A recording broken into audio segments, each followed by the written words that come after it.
គាត់បានទេទូរស័ព្ទទៅនិយាយជាមួយពីណាគេផ្សេងទៀតនិយាយតែទៅនិយាយមួយគេគ្រប់គ្នាបងអញ្ចឹងបានន័យថាករណីនេះបងអាចចាប់ប្រកាន់បងអាចសង្ស័យថាគាត់រៀបគម្រោងឬយ៉ាងម៉េចបាទខ្ញុំថាអាចគាត់រៀបគម្រោងធ្វើស៊ីហ្មងពេលគាត់ចេញមកគាត់និយាយខាននិយាយតែគាត់ចេញពីបន្ទប់មកគាត់តែរកគេហើយពេលតែគាត់ដើរចេញមកហ្នឹងមានអ្នកចាំនៅក្រៅមកអត់ទេសមមកទទួលបានមានអ្នកបានបងពីរនាក់គាត់មកបងពីរនាក់ត្រូវយើងមិនម៉ូនហ្នឹងអត់ដឹងទេបងប៉ុន្តែឃើញមកគាត់មានអាយកមកអីបងក៏មានដែរអញ្ចឹងបានន័យថាករណីនេះបងអាចសន្និដ្ឋាននិងសង្ស័យថាជាករណីរៀបគម្រោងធ្វើស៊ីបងស្គាល់នៅរៀងខាងលើប្រហែលថ្ងៃបងខាងប្រុសគេថាអូនឯងរៀបគម្រោងធ្វើស៊ីគេអូនឯងគិតយ៉ាងម៉េចវិញអូនឯងខ្ញុំអត់បានមករងធ្វើស៊ីគាត់ទេបងមានតែគាត់ចង់មកធ្វើស៊ីខ្ញុំវិញព្រោះខ្ញុំមកមិនបងខ្ញុំជឿចិត្តលើគាត់ហើយខ្ញុំក៏បានទុកចិត្តលើគាត់ដែរគាត់ថាអូនឯងមកពីពោធិ៍សាត់សន្យាជាមួយគាត់ថារួមរស់ធ្វើជាប្តីប្រពន្ធជាមួយគ្នាអត់ទេបងខ្ញុំមានសង្សារស្រាប់ហើយសង្សារខ្ញុំក៏គាត់ទេមកដែរគាត់ថាបានមកដល់បានមកចូលដល់ក្នុងហ្នឹងកន្លែងគាត់រស់នៅសុំគាត់ស្នាក់នៅមួយយប់បងសុំស្នាក់នៅមួយយប់ស្គាល់គ្នាមែនចាសង្សារឯងកុំឲ្យមានរឿងមានអីដល់កន្លែងបងបាទបងមកស្គាល់គ្នាជាមួយម៉ូននឹងយូរនៅ2ខែហើយ2ខែបាទតំណែងជាមួយគ្នាជាយ៉ាងម៉េចដែរបងមានអីអត់មានអីទេហើយឥឡូវហ្នឹងមិនបានអូនហ្នឹងមកនៅជាមួយបងគេសុំខ្ញុំហើយយើងថ្ងៃហ្នឹងខ្ញុំមានលុយទេខ្ញុំខ្ចីពូម៉ាក់ខ្ញុំ20000នៅថ្លៃបាទស្អាតគេឲ្យវាទៀតផ្ទះហ្នឹងផ្ទះបងហើយបងខ្ញុំធ្វើការមេខ្ញុំចឹងហ៎មិនអូនហ្នឹងមកពីណាវិញអ្នកពោធិ៍សាត់អ្នកពោធិ៍សាត់ចឹងមកពីពោធិ៍សាត់មកនៅជាមួយបងពីកញ្ចែកមកពីកញ្ចែកមកហ្នឹងគោបំណងគាត់ហ្នឹងគាត់ចង់នៅយ៉ាងម៉េចវិញជាមួយបងពេលមុនដំបូងគាត់និយាយមួយឆានរបស់ខ្ញុំហ្នឹងគាត់ថាមកចាប់ដៃគ្នាដោយប្តីប្រពន្ធក៏បានដែរហើយខ្ញុំអត់បានធ្វើអីទេខ្ញុំមិនទាន់មានការជ្រួលជ្រួសអីជាមួយគ្នាទេណាមកអោបនៅគាត់នៅកន្លែងគ្នាបានតែប៉ះដៃប៉ះជើងទេយកទៅមិនបានមកអោបឲ្យគេរករឿងគេរើម្រាស់គេរត់ចេញមកក្រៅហ្នឹងណាអូមកក្រៅគេស្រែកថាម៉េចបងអត់ទេស្រែកមកអត់តន់ស្រែកទេគេតាក់តងនិយាយទូរស័ព្ទលេងទេទៅរកអ្នកនេះអ្នកនោះចឹងណាបាទខ្ញុំសួរគេទៅគេអត់មកទេខ្ញុំសួរថាបើថាអណៃទៅវិញបងបើកទ្វារចាក់សោឲ្យទៅវិញអូចឹងបានន័យថាថ្ងៃហ្នឹងពេលដែលមកនៅជាមួយបងមកនៅភ្លាមខ្ញុំថាមកទៅម្ដងងាកមិញផែមកដល់ផែម៉ោង7ហើយ7ជាងហីងាកមិញនេះបាទងាកមិញហ្នឹងទេហើយមកហ្នឹងក៏និយាយជាមួយគ្នាអោបអីជាមួយគ្នាទៅអត់មានបាននិយាយអីគ្នាទេហើយបានអោបបានអីមួយគ្នាដែរបានហើយនៅពេលដែលអោបហើយហ្នឹងគេស្រែកយ៉ាងម៉េចគេអត់ស្រែកទេគេរើហើយគេយំហើយគេចេញមកក្រៅហើយចឹងគេដើរចេញមកក្រៅអង្គុយលើកន្លែងខ្ញុំមកហ្នឹងចឹងមិញនេះបងបានបញ្ជាក់ប្រាប់ថាមុននឹងបងមុនសៅយាយញ៉ៃចោលមកឆ្លៀកអាកាសចូលវិញអស់យាយបងមុននឹងស្រែកហ្នឹងបងបានបញ្ជាក់ឲ្យថាគាត់បានគាត់ស្រែកទេគាត់បានទេទូរស័ព្ទទៅនិយាយជាមួយពីណាគេផ្សេងទៀតនិយាយតែទៅនិយាយមួយគេគ្រប់គ្នាបងចឹងបានន័យថាករណីនេះបងអាចចាប់ប្រកាន់បងអាចសង្ស័យថាគាត់រៀបគម្រោងឬយ៉ាងម៉េចបាទខ្ញុំថាអាចគាត់រៀបគម្រោងធ្វើស៊ីហ្មងពេលគាត់ចេញមកគាត់និយាយខាននិយាយតែគាត់ចេញពីបន្ទប់មកគាត់តែរកគេហើយពេលតែគាត់ដើរចេញមកហ្នឹងមានអ្នកចាំនៅក្រៅមកអត់ទេសមមកទទួលបានមានអ្នកបានបងពីរនាក់គាត់មកបងពីរនាក់ត្រូវយើងមិនម៉ូនហ្នឹងអត់ដឹងទេបងប៉ុន្តែឃើញមកគាត់មានអាយកមកអីបងក៏មានដែរអញ្ចឹងបានន័យថាករណីនេះបងអាចសន្និដ្ឋាននិងសង្ស័យថាជាករណីរៀបគម្រោងធ្វើស៊ីបងស្គាល់នៅរៀងខាងលើប្រហែលថ្ងៃបងអូនឯងងើបនេះមកអូនងើបបងងើបឈរបងខាងប្រុសគេថាអូនឯងរៀបគម្រោងធ្វើស៊ីគេអូនឯងគិតយ៉ាងម៉េចវិញអូនឯងខ្ញុំអត់បានមករងធ្វើស៊ីគាត់ទេបងមានតែគាត់ចង់មកធ្វើស៊ីខ្ញុំវិញព្រោះខ្ញុំមកមិនបងខ្ញុំជឿចិត្តលើគាត់ហើយខ្ញុំក៏បានទុកចិត្តលើគាត់ដែរគាត់ថាអូនឯងមកពីពោធិ៍សាត់សន្យាជាមួយគាត់ថារួមរស់ធ្វើជាប្តីប្រពន្ធជាមួយគ្នាអត់ទេបងខ្ញុំមានសង្សារស្រាប់ហើយសង្សារខ្ញុំក៏គាត់ទេមកដែរគាត់ថាបានមកដល់បានមកចូលដល់ក្នុងហ្នឹងកន្លែងគាត់រស់នៅសុំគាត់ស្នាក់នៅមួយយប់បងសុំស្នាក់នៅមួយយប់ស្គាល់គ្នាមែនចាអ្នកស្គាល់បងស្គាល់គ្នា2ខែណ៎ជិត2ខែបងអូនឯងអត់បាននិយាយថារួមរស់មួយគ្នាប្តីប្រពន្ធទេព្រោះខ្ញុំអត់ដែរគាត់ដែរព្រោះឯណាមួយខ្ញុំក៏ជិតភ្ជាប់ពាក្យមួយសង្សារខ្ញុំហើយចឹងខ្ញុំអត់ដែរគិតថាខ្ញុំចង់បត់គេទេបងគាត់ធ្វើសកម្មភាពអីលើអូនឯងខ្លះគាត់ព្រមព្រឹត្តខ្ញុំបងក៏ចង់ឡើងចាំលោគាត់ឡើងពីលើប៉ុន្តែចាំអត់បានទេចាប៉ុន្តែគាត់និយាយថាពេលដែលមកដល់នេះអូនឯងសន្យាថារួមរស់ជាមួយនឹងប្តីប្រពន្ធហើយគាត់បានធ្វើអីទេគាត់គ្រាន់តែអោបហើយមុននឹងអោបនោះអូនឯងបានទេទៅគេគ្រប់គ្នាចង់និយាយថាគាត់ចង់និយាយថាអូនឯងរៀបគម្រោងចង់ធ្វើស៊ីគាត់អត់ទេបងខ្ញុំអត់បានចង់ធ្វើស៊ីគាត់ទេបងអញ្ចឹងហើយទៅពេលដែលរត់មកនោះអូនឯងទេពីណាហើយពីណាគេមកខ្ញុំទេហៅបងមួយនៅកពតគាត់គ្នាចាគាត់ជាបងប្រុសម្នាក់ជាមួយជាបងចាករណីនេះអូនឯងចោទប្រកាន់ថាគាត់ប្រឹងមានចេតនារំលោភចា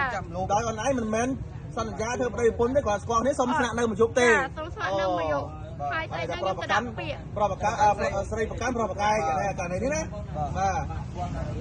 បងស្រីអូនឯងស្គាល់ជាមួយម្នាក់ប្រុសប្រហែលឆ្នាំអីអូន ស្គាល់ជិត2ខែបង ជិត2ខែមិនបានជាឯងមកជាមួយគេចឹង ខ្ញុំຕົកចិត្តលើគាត់ព្រោះខ្ញុំធ្វើຕົកចិត្តបងម្នាក់ដែរគាត់នៅពេញដែរតែឥឡូវគាត់ទៅទីវិញហើយព្រោះអីគាត់ຕົកចិត្តគាត់បានដល់ពេលខ្ញុំថាຕົកចិត្តម្នាក់ទៀត បាទករណីនេះផងដែរតាមស្ដាប់ភាគីទាំងសងខាងគឺនិយាយយកត្រូវរៀងខ្លួនខាងប្រុសក៏បាននិយាយថាខាងស្រីតាក់ទងជាមួយគាត់2ខែនៅខាងពោធិ៍សាត់សុំបាននៅជាមួយហើយសន្យារួមរស់ដូចជាប្តីប្រពន្ធហើយមកដល់ទីនេះគាត់គ្រាន់តែអោបទេខាងស្រីនោះក៏រើបំរាស់ហើយខាងប្រុសនោះក៏បាននិយាយថាខាងស្រីនេះគឺរៀបកម្រងចង់ធ្វើស៊ីគាត់ហើយចំណែកខាងស្រីគាត់បាននិយាយបដិសេធថាគាត់អត់មានបានចង់រួមរស់តែប្តីប្រពន្ធទេសុំមកស្នាក់នៅមកយប់បាទសុំមកស្នាក់នៅមកយប់ក៏ខាងប្រុសនោះមានបំណងចង់រំលោភគាត់ទើបគាត់រើបំរាស់បាទហើយទេរកបងឲ្យមកជួយបាទទីតាំងកន្លែងកាត់ហេតុនៅតាមបណ្ដោយផ្លូវហាណូយក្នុងសង្កាត់ភ្នំពេញថ្មីខណ្ឌសែនសុខរាជធានីភ្នំពេញខណៈនេះផងដែរកំពុងមានការភ្ញាក់ផ្អើលយ៉ាងខ្លាំងដោយភាគីទាំងពីរនេះគឺថាបាក់កែករៀងខ្លួនតែម្ដងផងដែរណាប្រិមិត្តយើងបាទបាទឥឡូវនេះសមត្ថកិច្ចមកដល់ហើយចាំមើលសមត្ថកិច្ចនឹងធ្វើយ៉ាងម៉េចបងសមត្ថកិច្ចឥឡូវមិនដែរបងបាទឥឡូវនេះមិនបានធ្វើសមត្ថកិច្ចបានធ្វើការគាត់សមត្ថកិច្ចយកទៅប៉ុស្តិ៍ទេបងអើយប៉ុស្តិ៍ទេបាទឥឡូវយកទៅប៉ុស្តិ៍ទាំងពីរអ្នកសិនបាទ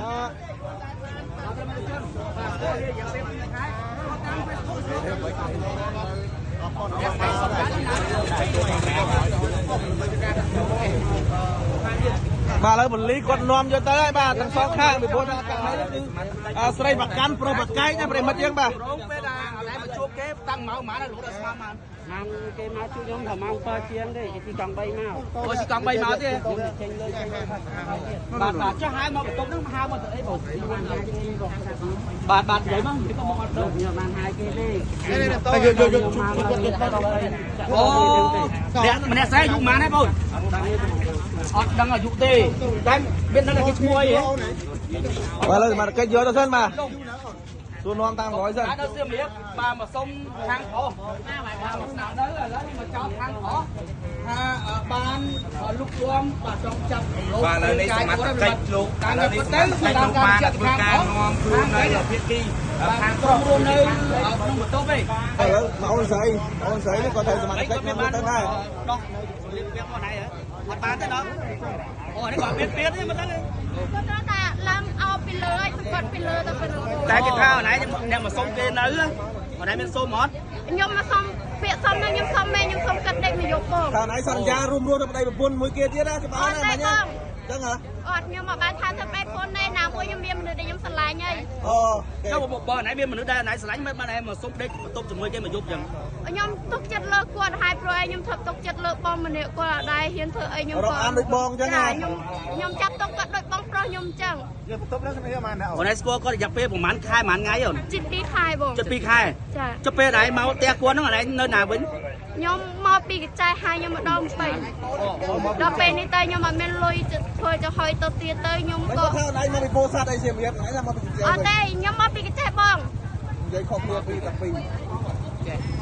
អី អូនឯងចេះហ្នឹងអ្នកសុកកណៃខ្លួនឯងឬមួយក៏យ៉ាងម៉េច អត់ទេបងខ្ញុំទៅធ្វើការខ្ញុំទៅពីបាត់ដំបងខ្ញុំទៅកញ្ចែខ្ញុំទៅរស្វែកចន្ទីដល់ពេលនេះទៅស្វែកចន្ទីវាអស់ផ្លែទៅខ្ញុំអត់នៅហើយខ្ញុំក៏បានសម្រេចថាសូមចែដែរខ្ញុំធ្វើការមួយនោះខ្ញុំថាចែខ្ញុំទៅទីហើយក៏គាត់ឲ្យមក